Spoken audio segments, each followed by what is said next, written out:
ಯಾವ ಹಿಟ್ಟು ಇಲ್ಲದೆ ಬರೀ ಅಕ್ಕಿಯಲ್ಲಿ ನಾನು ಬೋಂಡ ಮಾಡಿದ್ದೀನಿ. ಎಷ್ಟು ಟೇಸ್ಟಿಯಾಗಿರೋದು ಗೊತ್ತಾ? ಅದ್ರ ಜೊತೆಗೆ ಪಚಡಿ ಮಾಡಿದ್ದೀನಿ, ಟೊಮೆಟೊ ಪಚಡಿ. ತುಂಬ ಟೇಸ್ಟಿಯಾಗಿರುತ್ತೆ. ಅದು ಕೂಡ ರುಬ್ಬೋ ಹಾಗೇನಿಲ್ಲ. ಅದನ್ನು ಯಾವ ರೀತಿ ಮಾಡೋದು ಅಂತ ನೋಡ್ಕೊಳ್ಳೋಣ ಬನ್ನಿ. 1 ಕಪ್ ಅಕ್ಕಿ ತೊಗೊಂಡಿದ್ದೀನಿ ನೋಡಿ. ಕರೆಕ್ಟಾಗಿ 1 ಕಪ್ ಅಕ್ಕಿನ ಒಂದು ಬೌಲ್ಗೆ ಹಾಕ್ಕೊಳ್ತಾ ಇದ್ದೀನಿ. ಅಕ್ಕಿ ಇದು ರೇಷನ್ ಅಕ್ಕಿ ನಾನು ತೊಗೊಂಡಿರೋದು. ನೀವು ಬೇರೆ ಯಾವುದೇ ತಿಂಡಿ ಅಕ್ಕಿ ಕೂಡ ತೊಗೋಬೋದು, ಯಾವ ಅಕ್ಕಿ ಆದರೂ ತೊಗೋಬೋದು. ರೇಷನ್ ಅಕ್ಕಿ ತೊಗೊಂಡಿದ್ದೀನಿ, ತುಂಬ ಚೆನ್ನಾಗಿ ಬರುತ್ತೆ ಇದರಲ್ಲಿ. ಇದ್ದರೆ ಖಂಡಿತ ಇದರಲ್ಲೇ ಮಾಡಿ, ಇಲ್ಲ ಅಂದರೆ ಯಾವ ಅಕ್ಕಿನಾದರೂ ನೀವು ತೊಗೋಬೋದು. ಇದನ್ನು ಕ್ಲೀನಾಗಿ 5ರಿಂದ 6 ಸಲ ತೊಳ್ಕೊಂಡು ಬಂದಿದ್ದೀನಿ. ಆಮೇಲೆ ಮುಳುಗುವಷ್ಟು ನೀರನ್ನು ಹಾಕಿಬಿಟ್ಟು 1 ಗಂಟೆಗಳ ಕಾಲ ಇದನ್ನು ನೆನೆಯೋದಕ್ಕೆ ಬಿಡಬೇಕು. ಅಲ್ಲಿಯ ತನಕ ನಾವೊಂದು ಪಚಡಿ ಮಾಡ್ಕೊಡೋಣ, ಟೊಮೆಟೊ ಪಚಡಿ. ಅದಕ್ಕೋಸ್ಕರ ಒಂದು ಬಾಣಲೆ ಇಟ್ಕೊಂಡಿದ್ದೀನಿ. 1 ಟೇಬಲ್ ಸ್ಪೂನ್ನಷ್ಟು ಎಣ್ಣೆ ಹಾಕ್ಕೊಂಡಿದ್ದೀನಿ. ಬೆಳ್ಳುಳ್ಳಿ 10 ಎಸಳು ಬೆಳ್ಳುಳ್ಳಿನ ಈ ರೀತಿಯಾಗಿ ಕಟ್ ಮಾಡಿಬಿಟ್ಟು ಹಾಕ್ಕೊಂಡಿದ್ದೀನಿ. ಬೆಳ್ಳುಳ್ಳಿ ತಿನ್ನಲ್ಲ ಅನ್ನೋರು ಸ್ಕಿಪ್ ಮಾಡ್ಬೋದು, ಹಾಕ್ದೇ ಇದ್ದರೂ ಪರವಾಗಿಲ್ಲ. ಇದಕ್ಕೆ 4 ಟೊಮೆಟೊ ಹಣ್ಣನ್ನು ಈ ರೀತಿಯಾಗಿ ಕಟ್ ಮಾಡಿಬಿಟ್ಟು ಹಾಕ್ಕೊಳ್ತಾ ಇದ್ದೀನಿ ನೋಡಿ. ಇದನ್ನು ಈ ರೀತಿ ಉಲ್ಟಾ ತಿರುಗಿಸ್ಕೊಂಡ್ರೆ ಬೇಗ ಬೇಯುತ್ತೆ. ಆದ್ದರಿಂದ ಈ ರೀತಿ ಎಲ್ಲ ಇಡ್ತಾ ಇದ್ದೀನಿ ನೋಡಿ. ಟೊಮೆಟೊ ಎಲ್ಲ ಉಲ್ಟಾ ಮಾಡಿಬಿಟ್ಟು ಈ ರೀತಿ ಜೋಡಿಸ್ತಾ ಇದ್ದೀನಿ. ಸ್ವಲ್ಪ ಹೊತ್ತು ಈ ರೀತಿ ಕೈ ಆಡಿಸ್ಕೊಂಡು ಆಮೇಲೆ ಒಂದು ಲಿಡ್ನ ಕ್ಲೋಸ್ ಮಾಡಿಬಿಟ್ಟು 3 ನಿಮಿಷಗಳ ಕಾಲ ಹಾಗೆ ಬೇಯೋದಕ್ಕೆ ಬಿಡಬೇಕು. ಸ್ವಲ್ಪ ಬೆಂದ ನಂತರ ಮುಚ್ಚಳ ತೆಗಿತಾ ಇದ್ದೀನಿ ನೋಡಿ. ಕೈ ಆಡಿಸ್ಕೊಡೋಣ. ಈಗ ನೋಡಿ, ಈ ಥರ ಸ್ವಲ್ಪ ಬೆಂದಿರುತ್ತೆ. ಮತ್ತೆ ಉಲ್ಟಾ ತಿರುಗಿಸ್ಕೊಂಡು ಹಾಕ್ಕೊಳ್ಳೋದು ಎಲ್ಲ. ಆ ಭಾಗ ಬೆಂದಿದೆ, ಈ ಭಾಗ ಕೂಡ ಸ್ವಲ್ಪ ಹೊತ್ತು ಬೇಯಬೇಕಾಗತ್ತೆ. ಆದ್ದರಿಂದ ಉಲ್ಟಾ ಮಾಡಿ ಹಾಕ್ಕೊಳ್ತಾ ಇದ್ದೀನಿ ನೋಡಿ. ಸ್ವಲ್ಪ ಹೊತ್ತು ಮತ್ತೆ ಈ ರೀತಿ ಮಾಡ್ಕೊಂಬಿಟ್ಟು ಮತ್ತೆ ಲಿಡ್ನ ಕ್ಲೋಸ್ ಮಾಡಿಬಿಟ್ಟು ಇನ್ನೊಂದು 3 ನಿಮಿಷ, 2ರಿಂದ 3 ನಿಮಿಷ ಬಿಟ್ಟರೆ ಸಾಕಾಗುತ್ತೆ. ಒಂದು 2 ನಿಮಿಷ ಬಿಟ್ಟರು ಸಾಕಾಗುತ್ತೆ. ಮೀಡಿಯಮ್ ಫ್ಲೇಮ್ನಲ್ಲೇ ಎಲ್ಲ ಮಾಡ್ಕೊಳ್ಳಿ. 2 ನಿಮಿಷ ಆದ ನಂತರ ಮುಚ್ಚಳ ತೆಗೆದಿದ್ದೀನಿ ನೋಡಿ. ಆಮೇಲೆ ಸ್ವಲ್ಪ ಹೊತ್ತು ಈ ರೀತಿ ಸ್ವಲ್ಪ ಬೇಯಿಸ್ಕೋಬೇಕಷ್ಟೆ. ಟೊಮೆಟೊ ಹಣ್ಣನ್ನು ಸಾಫ್ಟ್ ಆಗೋವರೆಗೆ ಸ್ವಲ್ಪ ಹೊತ್ತು ಈ ರೀತಿಯಾಗಿ ಬೇಯಿಸ್ಕೋಬೇಕು. ಮುಚ್ಚಳ ಮುಚ್ಚೋದ್ರಿಂದ ಬೇಗ ಬೇಯುತ್ತೆ. ಈಗ ನೋಡಿ, ಸಾಫ್ಟಾಗಿ ಬೆಂದಿದೆ. ಇದು ಇಷ್ಟ ಆದರೆ ಸಾಕಾಗತ್ತೆ. ಇದು ಬಾಯಿಗೆ ಸಿಗತ್ತೆ ಟೊಮೆಟೊ ಹಣ್ಣಿನ ಸಿಪ್ಪೆ, ಆದ್ದರಿಂದ ತೆಗಿತಾ ಇದ್ದೀನಿ ನೋಡಿ. ಟೊಮೆಟೊ ಹಣ್ಣಿನ ಸಿಪ್ಪೆ ಎಲ್ಲ ತೆಗಿತಾ ಇದ್ದೀನಿ. ಇದನ್ನು ನಾವು ಮಿಕ್ಸಿಗೆ ಹಾಕ್ತಾ ಇಲ್ಲ, ಹಾಗೆ ಮಾಡೋದು. ಬೇಗ ಮಾಡಿಬಿಡ್ಬೋದು. ಟೊಮೆಟೊ ಹಣ್ಣೊಂದು ನೀವು ಎಣ್ಣೆ ಒಳಗೆ ಸ್ವಲ್ಪ ಹೊತ್ತು ಬೇಯಿಸ್ಕೊಂಬಿಟ್ರೆ ಒಂದು 5 ನಿಮಿಷ ಬೇಯಿಸಿದ್ರೆ ಸಾಕು. ಆಮೇಲೆ ಇದನ್ನು ಬೇಗ ಮಾಡ್ಕೋಬೋದು. ಸಾಫ್ಟಾಗಿ ಬೆಂದಿದೆ ಇವಾಗ ಇದು. ಇದನ್ನು ಈ ರೀತಿಯಾಗಿ ಮ್ಯಾಶ್ ಮಾಡ್ಕೊಂಬಿಟ್ರೆ ಆಯಿತು ನೋಡಿ. ಈ ಥರ ಆಲೂಗೆಡ್ಡೆ ಎಲ್ಲ ಮ್ಯಾಶ್ ಮಾಡ್ತೀವಲ್ಲ, ಅದರಿಂದ ನಾನು ಈ ರೀತಿಯಾಗಿ ಮಾಡ್ಕೊಳ್ತಾ ಇದ್ದೀನಿ. ನಿಮ್ಮ ಹತ್ರ ಇದಿಲ್ಲ ಅಂದರೆ ಸೌಟು ಯಾವುದರಿಂದನಾದರೂ ನೀವು ಮಾಡ್ಕೋಬೋದು. ಈ ರೀತಿಯಾಗಿ ನೋಡಿ, ಎಲ್ಲ ನುಣ್ಣಗೆ ನಾನು ಮ್ಯಾಶ್ ಮಾಡ್ಕೊಂಡಿದ್ದೀನಿ. ಖಾರದ ಪುಡಿ ಹಾಕ್ಕೊಳ್ತಾ ಇದ್ದೀನಿ. 1/4 ಟೀ ಸ್ಪೂನಿನಷ್ಟು ಖಾರದ ಪುಡಿ ಹಾಕ್ಕೊಳ್ತಾ ಇದ್ದೀನಿ. ಈರುಳ್ಳಿ 1 ದಪ್ಪ ಈರುಳ್ಳಿ, ಹಸಿರು ಮೆಣಸಿನ್ಕಾಯಿ 3 ಹಾಗೂ ಕೊತ್ತಂಬರಿ ಸೊಪ್ಪು ಸ್ವಲ್ಪ ಕೂಡ ಇವಾಗಲೇ ಹಾಕ್ಕೊಳ್ತಾ ಇದ್ದೀನಿ. ಮಕ್ಕಳು ಹಸಿರು ಮೆಣಸಿನ್ಕಾಯಿ ತಿನ್ನಲ್ಲ ಅಂದರೆ ಸ್ಕಿಪ್ ಮಾಡ್ಬೋದು. ಖಾರದ ಪುಡಿನ ಇನ್ನು ಸ್ವಲ್ಪ ಜಾಸ್ತಿ ಹಾಕ್ಕೋಬೋದು. ರುಚಿಗೆ ತಕ್ಕಷ್ಟು ಉಪ್ಪನ್ನು ಹಾಕ್ಕೊಂಡಿದ್ದೀನಿ. ಮತ್ತು ಮ್ಯಾಶರಿಂದ ಎಲ್ಲ ಈ ರೀತಿ ಮಾಡ್ಕೊಳ್ತಾ ಇದ್ದೀನಿ ನೋಡಿ. ಎಲ್ಲ ಕ್ಲೀನಾಗಿ ಒಂದಕ್ಕೊಂದು ಬೆರೆತ್ಕೊಳ್ಳುತ್ತೆ ಈ ರೀತಿ ಮಾಡೋದ್ರಿಂದ. ಇವಾಗ ಎಲ್ಲ ಮ್ಯಾಶ್ ಮಾಡಾಯಿತು ನೋಡಿ. ಇಷ್ಟೇ ಇದು ಪಚಡಿ, ತುಂಬ ಟೇಸ್ಟಿಯಾಗಿರುತ್ತೆ. ಇವಾಗ ಗ್ಯಾಸ್ ಸ್ಟವ್ನ ಆಫ್ ಮಾಡ್ಕೊಳ್ತಾ ಇದ್ದೀನಿ ನೋಡಿ. ಎಲ್ಲ ಕ್ಲೀನಾಗಿ ಕೈ ಆಡಿಸ್ಬಿಟ್ರೆ ಪಚಡಿ ರೆಡಿ ಆಯಿತು. ಇದು ಬರೀ ಈ ಬೋಂಡಕ್ಕೆ ಅಲ್ಲ, ರೊಟ್ಟಿ, ಚಪಾತಿ, ಅನ್ನ ಎಲ್ಲದಕ್ಕೂ ತುಂಬ ಚೆನ್ನಾಗಿರುತ್ತೆ. ಈ ಬೋಂಡಕ್ಕಂತೂ ಸಖತ್ತಾಗಿರುತ್ತೆ. ಈಗ ಅಕ್ಕಿ ನೆಂದಿದೆ ನೋಡಿ. 1 ಗಂಟೆಗಳ ಕಾಲ ಅಕ್ಕಿನ ಕ್ಲೀನಾಗಿ ನೆನೆಸಿದ್ದೀನಿ ನೋಡಿ. ನೆಂದಿದೆ. ಇದನ್ನು ಮಿಕ್ಸಿ ಜಾರ್ಗೆ ಇವಾಗ ಹಾಕ್ಕೊಳ್ತೀನಿ. ಮಿಕ್ಸಿ ಜಾರ್ಗೆ ಹಾಕ್ಕೊಳ್ತಾ ಇದ್ದೀನಿ ನೋಡಿ. ಎಲ್ಲ ಹಾಕ್ಕೊಂಡ್ಮೇಲೆ ಸ್ವಲ್ಪ ನೀರನ್ನು ಹಾಕ್ಕೊಂಡ್ಬಿಟ್ಟು ನುಣ್ಣಗಿದನ್ನು ರುಬ್ಕೋಬೇಕು. ನೀರು ಬೇಕು ಅಂದರೆ ರುಬ್ಬುವಾಗ ನೀವು ಇನ್ನೂ ಒಂದು ಸ್ವಲ್ಪ ಹಾಕ್ಕೋಬೋದು, ಸಾಕಾಗದೇ ಇದ್ದರೆ. ನಾನು ನೀರಿನ ಅಂಶ ಇರುತ್ತೆ ಅಂದ್ಬಿಟ್ಟು ಸ್ವಲ್ಪ ಹಾಕ್ಕೊಂಡಿದ್ದೀನಿ.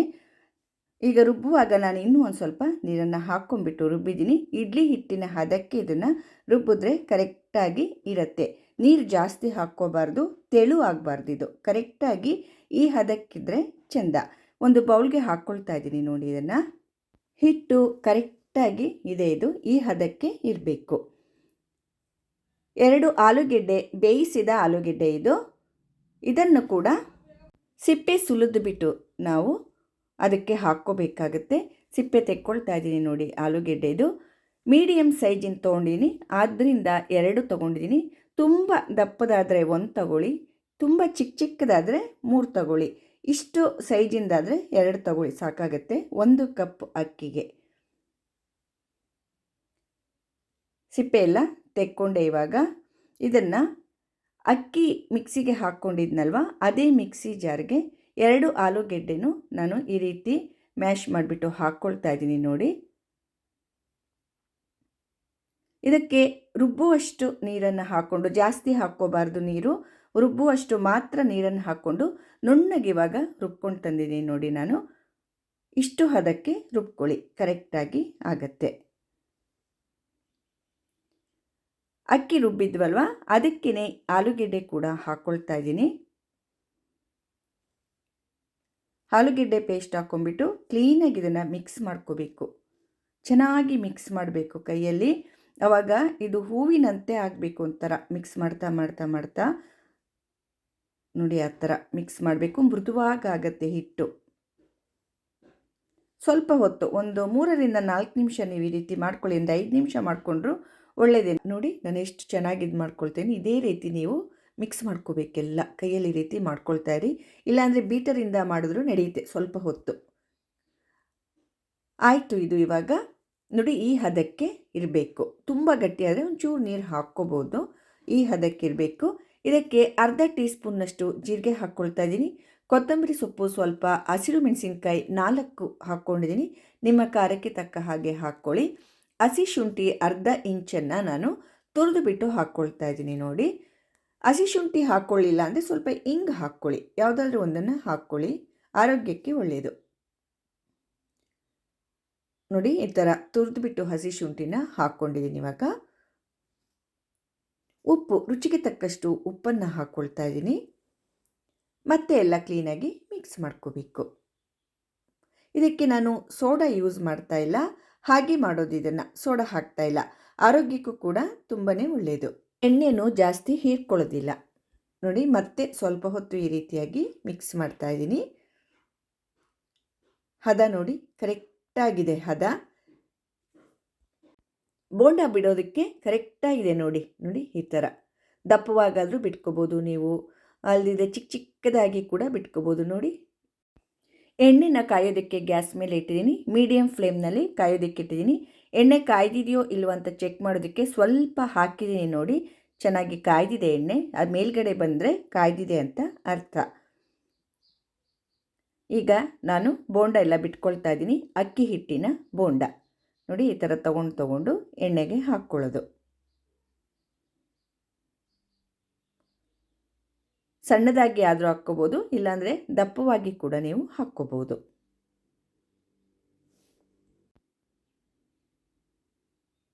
ನೋಡಿ ಹೀಗೆ ಎಲ್ಲ ಹಾಕ್ಕೊಂಡಿದ್ದೀನಿ ನಾನು.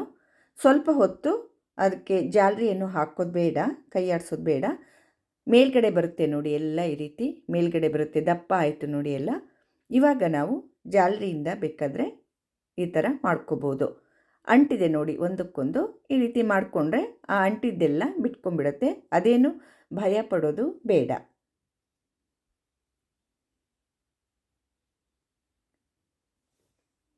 ನೋಡಿ ಎಲ್ಲ ಬಿಟ್ಕೊಳ್ತು. ಈಗ ಮೇಲ್ಗಡೆ ಎಲ್ಲ ತೇಲ್ತಾ ಇದೆ ನೋಡಿ. ಬೋಂಡ ಬೇಯೋದಕ್ಕೆ ಬಂದಿದೆ. ಇವಾಗ ತಿರುವಿ ಹಾಕ್ಕೋಬೇಕು ಸ್ವಲ್ಪ ಹೊತ್ತು ನೋಡಿ. ಈ ಥರ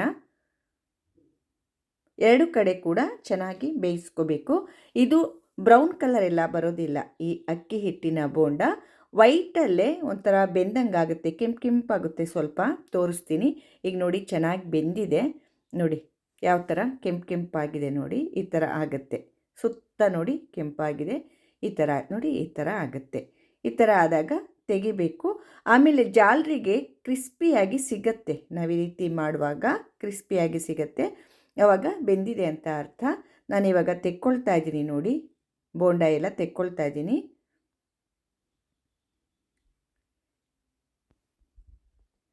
ನೋಡಿ ನಾನು ಎಲ್ಲ ಬೋಂಡಗಳನ್ನು ಈ ರೀತಿ ಎಣ್ಣೆಯಲ್ಲಿ ಕರೆದು ಇಟ್ಕೊಂಡಿದ್ದೀನಿ. ಇದರ ಜೊತೆಗೆ ಈ ಪಚ್ಚಡಿ ಅಂತೂ ಸಖತ್ತಾಗಿರುತ್ತೆ. ಪಚ್ಚಡಿ ಜೊತೆ ತಿನ್ನೋದಕ್ಕೆ ಬೋಂಡ ಸಖತ್ತಾಗಿರುತ್ತೆ. ಅಷ್ಟು ಸ್ಮೂತ್ ಇರುತ್ತೆ. ಒಳಗೆಲ್ಲ ಸ್ಮೂತು, ಹೊರಗಡೆ ಕ್ರಿಸ್ಪಿಯಾಗಿ ಬಿಸಿಲಿ ತಿಂತಾ ಇದ್ದರೆ ನಿಜವಾಗ್ಲೂ ಅಷ್ಟೊಂದು ರುಚಿಯಾಗಿರುತ್ತೆ. ಇದು ಜಾಸ್ತಿ ಎಣ್ಣೆ ಹೀರೋದಿಲ್ಲ. ಬೆಳಗಿನ ತಿಂಡಿಗೂ ಕೂಡ ಇದನ್ನು ಮಾಡ್ಕೋಬೋದು. ಸಂಜೆ ಸ್ನ್ಯಾಕ್ಸ್ಗೆ ಅಲ್ಲದೆ ಬೆಳಗ್ಗಿನ ತಿಂಡಿಗೂ ಕೂಡ ಇದನ್ನು ಮಾಡ್ಕೋಬೋದು. ಲಂಚ್ ಬಾಕ್ಸಿಗೂ ಕೂಡ ಈ ರೆಸಿಪಿ ತುಂಬ ಚೆನ್ನಾಗಿರುತ್ತೆ. ನೋಡಿ ಒಳಗಡೆ ಎಲ್ಲ ಎಷ್ಟೊಂದು ಚೆನ್ನಾಗಿದೆ ಅಂತ. ನೋಡಿ ಪಚಡಿ ಜೊತೆ ನಿಜಕ್ಕೂ ತುಂಬ ಟೇಸ್ಟಿಯಾಗಿದೆ ಕಣ್ರಿ. ಈ ಅಕ್ಕಿ ಬೋಂಡ ಹಾಗೂ ಈ ಪಚಡಿ ಎರಡು ಕಾಂಬಿನೇಷನ್ನು ತುಂಬಾ ಸೂಪರಾಗಿದೆ. ಖಂಡಿತ ಟ್ರೈ ಮಾಡಿದ್ರೆ ನೀವಂತೂ ಖಂಡಿತ ಇದನ್ನು ಇಷ್ಟಪಡೋದ್ರಲ್ಲಿ ಎರಡು ಮಾತೇ ಇಲ್ಲ. ಮಕ್ಕಳಿಗೆ ಟೊಮೆಟೊ ಸಾಸ್ ಜೊತೆ ಕೂಡ ಕೊಡ್ಬೋದು. ಅಕ್ಕಿ ಬೋಂಡ ಜೊತೆ ನೀವು ಕಾಯಿ ಚಟ್ನಿ ಕೂಡ ಮಾಡ್ಕೋಬೋದು, ಇಲ್ಲಾಂದರೆ ಪುದೀನ ಚಟ್ನಿ, ಈ ರೀತಿ ಯಾವುದಾದ್ರೂ ಕೂಡ ನೀವು ಮಾಡ್ಕೋಬೋದು. ಇದು ಪಚಡಿ ಮಾತ್ರ ತುಂಬ ವಿಶೇಷವಾಗಿದೆ. ನಿಮಗೆಲ್ಲ ಈ ಅಕ್ಕಿ ಬೋಂಡ ಹಾಗೂ ಟೊಮೆಟೊ ಹಣ್ಣಿನ ಪಚಡಿ ತುಂಬ ಇಷ್ಟ ಆಗಿದೆ ಅಂದ್ಕೊಂಡಿದ್ದೀನಿ. ನನ್ನ ಚಾನೆಲ್ಗೆ ಸಬ್ಸ್ಕ್ರೈಬ್ ಆಗೋದನ್ನು ಖಂಡಿತವಾಗಿ ಯಾರೂ ಮರಿಬೇಡಿ.